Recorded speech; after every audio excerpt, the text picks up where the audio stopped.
थे। अजय जी, मैं आना चाहता हूँ, और जैसा कि मैंने प्रस्तावना में कहा कि पहलगाम का जो एक हमला हुआ है, आतंकी हमला, जिसमें हमारे देश के कई नागरिकों की जान गई, और जिस तरह से उसमें बाहर से आए आतंकवादियों ने हमला किया पर्यटकों पर, वहां घूमने गए सैलानियों पर, और उसको लेकर के देश में जो गुस्सा है, उसका हमने फिल्म इंडस्ट्री में भी उसका रिएक्शन देखा है, किस तरीके से सदमा है इंडस्ट्री में, किस तरह से नाराजगी है। मैं आपसे, जो हमारा आज का विषय है कि आतंकवाद को किस तरह से दिखाता है हमारा सिनेमा, कैसे दिखाता आया है, उस पर आपकी राय जानना चाहूंगा। क्या आपको लगता है कि हमारा जो फिल्म सिनेमा है, हिंदी सिनेमा खास तौर से, मुख्य धारा का सिनेमा जो है, वो इस विषय के साथ, क्या उसकी जो गंभीरता है, उसकी जो जटिलता है, उसके साथ किस तरह से न्याय कर पाता है क्या? जी, आप सभी को नमस्कार।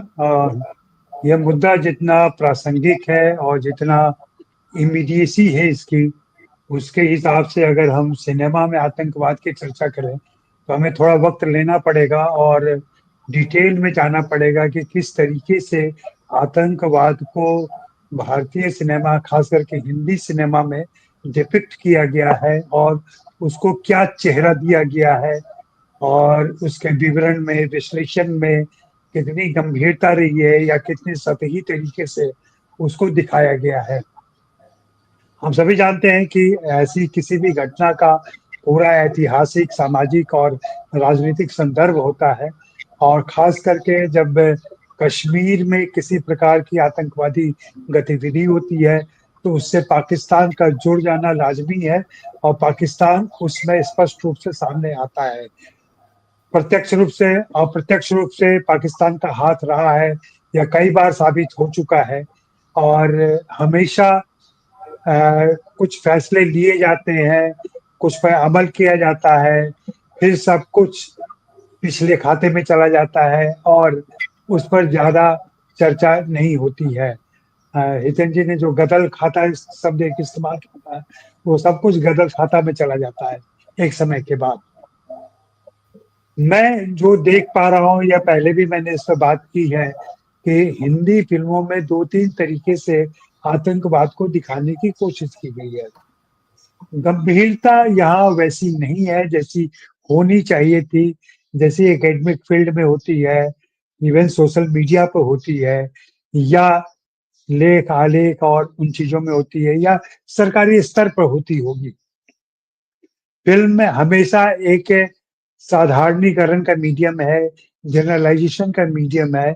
उसमें आम दर्शकों को समझाने के लिए, बताने के लिए कुछ प्रतीक चुने जाते हैं, कुछ सिंबोलिज्म का इस्तेमाल होता है, कुछ रूपक गढ़े जाते हैं और फिर इसका चित्रण किया जाता है। स्वाभाविक रूप से ये पाकिस्तानी हाथ होने की वजह से, और चूंकि पाकिस्तान है तो मुसलमानों के होने की वजह से, अमूमन 90% चित्रण में ये मुस्लिम किरदार के तौर पर आते हैं और जिनका पाकिस्तान कनेक्शन होता है। ऐसे ही हिंदी फिल्मों में आतंकवाद आता रहा है मुख्य रूप से, और इसकी बड़ी जबरदस्त स्पष्ट शुरुआत रोजा से होती है। रोजा के जो दो किरदार है, वसीम खान और लियाकत खान, उनकी गतिविधियों से जाहिर होता है और उनको एक, कहेंगे कि मणिरत्नम ने एक चेहरा दिया जो आतंकवाद का चेहरा होता। उसके पहले आतंकवाद की चर्चा होती थी, पड़ोसी देश होता था, नाम नहीं लिया जाता था, लेकिन रोजा में पहली बार पाकिस्तान, फिर आतंकवादी कैसा देखने में है, वो चेक वाली जो वो गमछा या तौलिया कहते हैं जिसको, उसका एक अलग नाम है उसका, वो लपेटा रहता है, कंधे पे रखा रहता है, आंखों में सुरमा लगा रहता है, माथे पर नमाज पढ़ने की वजह से जो एक काला धब्बा निशान आता है वो लगा रहता है, उनके बाल कोहल आंखें होती हैं उनकी, लंबे चौड़े होते हैं वो, और पठानी सूट पहनते हैं। ये एक अमूमन चेहरा बना दिया गया है कि जो आतंकवादी होता है वो ऐसा होता है। मालूम नहीं पहलगाम में जो आतंकवादी आए थे उन्होंने कैसे कपड़े पहन रखे थे, उनका चोला कैसा था, उनकी बॉडी लैंग्वेज कैसी थी, ये कोई जो वहां पे प्रत्यक्षदर्शी होंगे वे बता सकते हैं। जो स्केचेज आए हैं, स्केचेस के आधार पर हम कह सकते हैं कि ये वो वाले नहीं है जो फिल्मों में दिखाए जाते हैं। ये बिल्कुल कश्मीर के आम नागरिक, या कह लें कि भारत के आम नागरिक की तरह दिखते हैं अपने स्केच में। हाँ, उनकी दाढ़ी है, उनके बाल छोड़े छोटे हैं, इस तरीके से हो सकता है। हिंदी फ़िल्मों ने जो रोज़ा के बाद से एक पहचान मिली उसको, उसी को आगे बढ़ाया और करगिल वार हो या उसके बाद की जो घटनाएँ हुई हैं, 26/11 जो मुंबई में हुआ, पार्लियामेंट पे अटैक हुआ, इन सब के सूत्र जो है, इन सब के पीछे जो धागा है, वो जाकर के पाकिस्तान से ही जुड़ता है। इसलिए आतंकवाद जो भारत में है, वो पाकिस्तानी जनरेटेड है या पाकिस्तान से सपोर्टेड है और पाकिस्तान उसमें इन्वॉल्व है, इस बात में दो राय नहीं हो सकती है। मैं करीब 10-11 साल पहले लाहौर गया था और ज़ाहिर-सी बात है, वहाँ लोगों से, पत्रकारों से मिला और एक वहाँ के प्रेस क्लब जैसी जगह पर मैं पत्रकारों से मिल रहा था, तो उन्होंने जो एक बात कही थी, वो बात कहीं मुझे छू गई थी और उसमें एक सच्चाई जान पड़ी थी। उन्होंने जो वो खुद भी परेशान है पाकिस्तान के लोग, ऐसा नहीं है कि आतंकवाद से पाकिस्तान का हर नागरिक खुश है या हमें तबाह करके पाकिस्तान का नागरिक हँसता है या खुश होता है।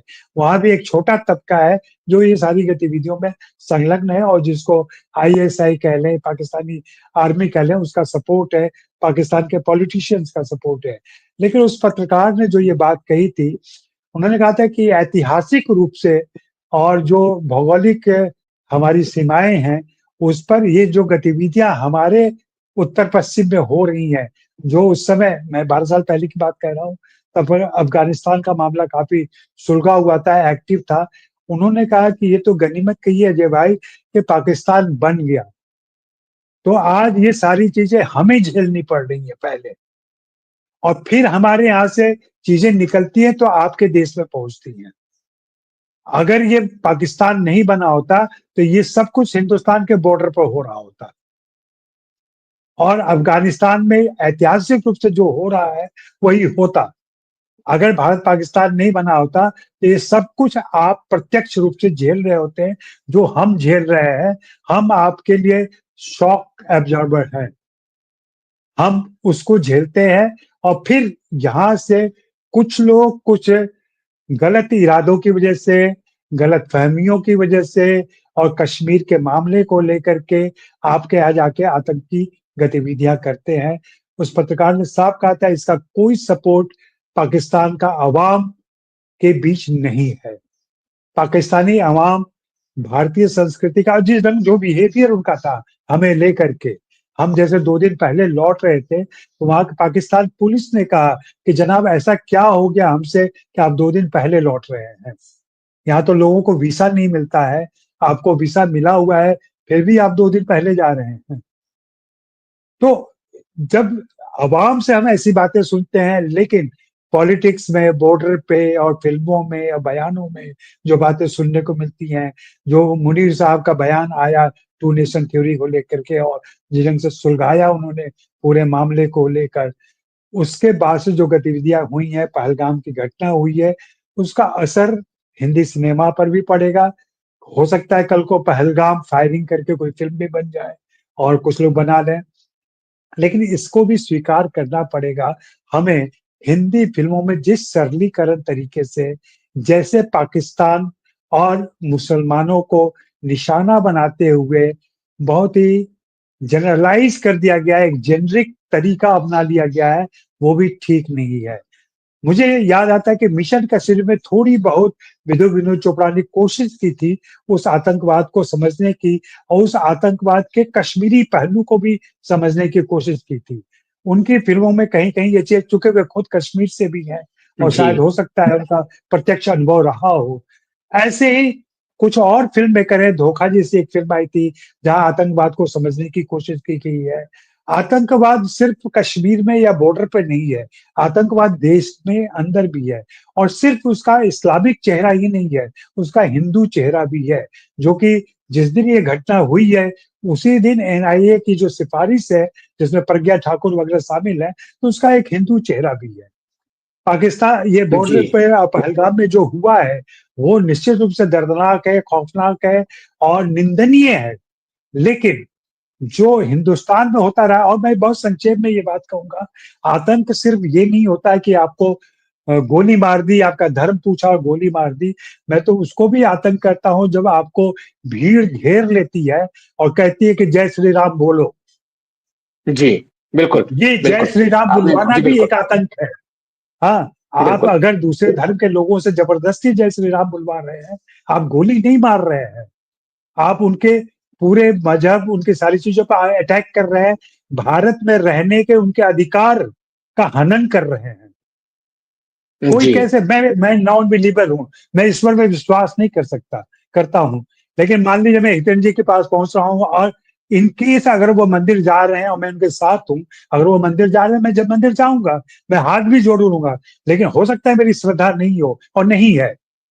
लेकिन ये ऐसा नहीं है कि मैं उनकी आलोचना करने लगूं, मैं कहने लगूं ये क्या। हाँ, बॉडी के स्तर पर उनसे बहस हो सकती है, बातें हो सकती हैं, मैं अपने नॉन बिलीफ को उनके सामने रख सकता हूँ और ये उनकी मर्जी है।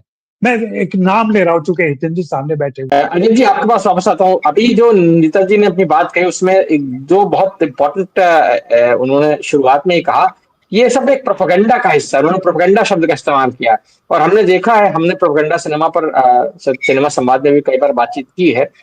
जिस तरह का प्रोपेगेंडा जो है वो जैसे जैसे समाज में बढ़ा है, राजनीति में बढ़ा है कि मुसलमान ऐसे होते हैं, मुसलमान वैसे होते हैं, और मतलब लगातार हमने देखा है कि हमारे नेता जो हैं वो हर चुनाव से पहले या इवन अदरवाइज वो कुछ एक खास तरह की छवि गढ़ने की कोशिश करते रहते हैं।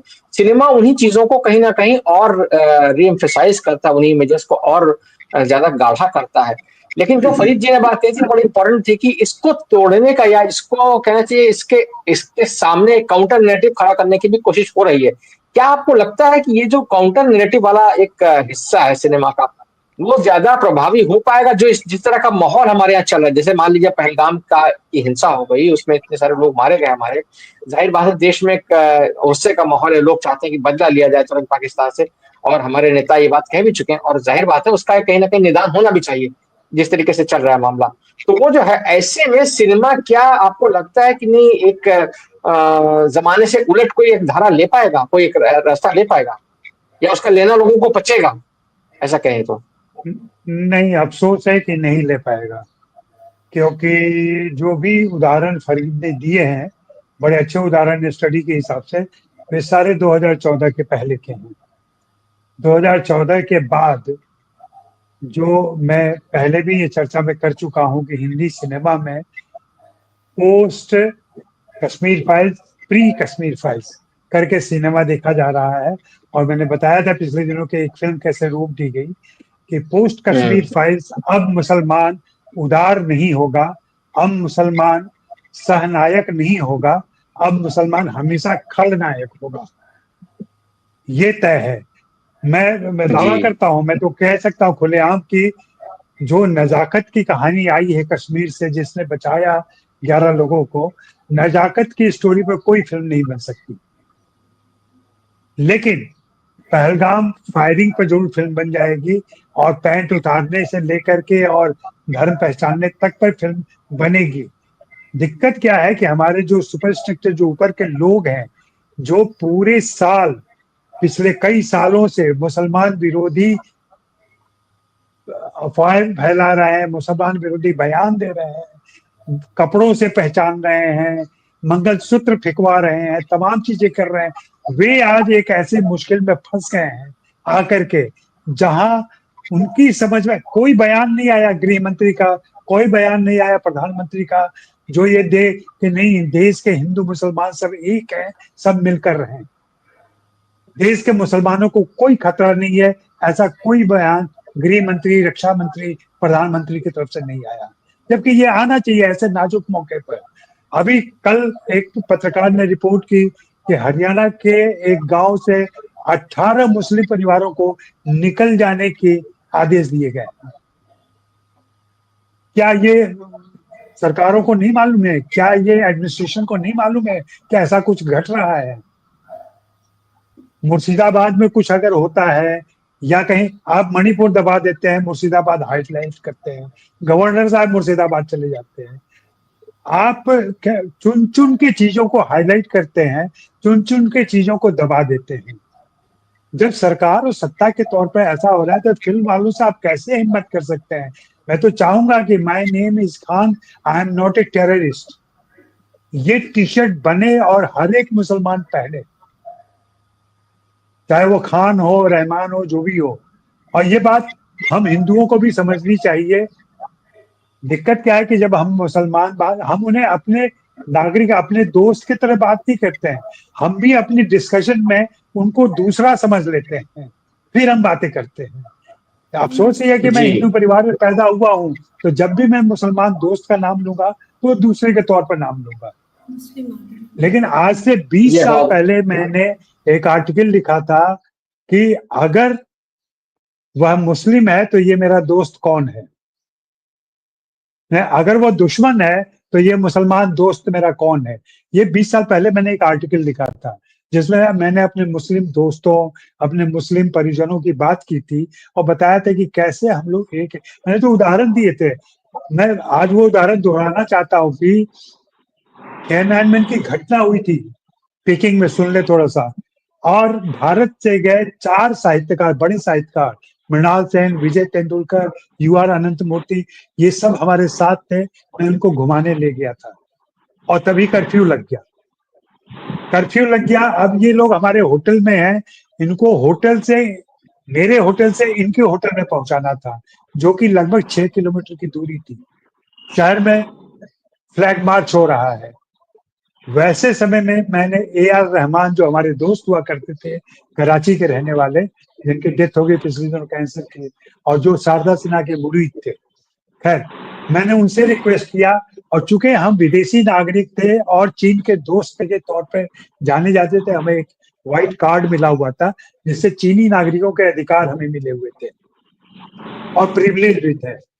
वो रहमान साहब अपनी गाड़ी में रिस्क पे फ्लैग मार्च के बीच, कर्फ्यू के बीच, देश के 4 बड़े साहित्यकारों को अपनी गाड़ी में बिठाकर उनके होटल तक छोड़ने गए थे।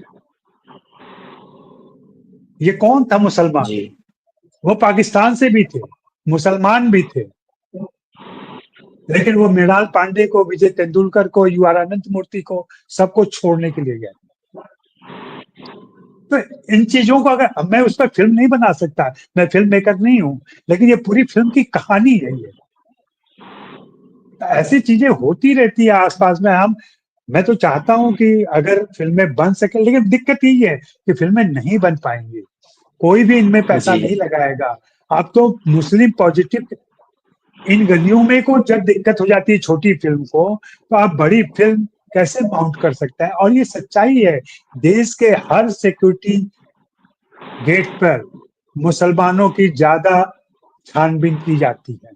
मेरे कई ऐसे दोस्त हैं जो कहते हैं, जिनके साथ मैं ट्रेवल करता हूँ एयरपोर्ट पे, तो कैसे मैं पास कर जाता हूँ, मेरा नाम अजय ब्रह्मात्मज है, मैं पास कर जाता हूँ, उनका नाम खुर्शीद अनवर है, उन्हें रोक दिया जाता है, उनकी ज्यादा जांच की जाती है।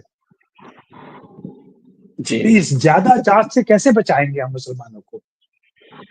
हम शक से बिल्कुल कैसे हटाएंगे?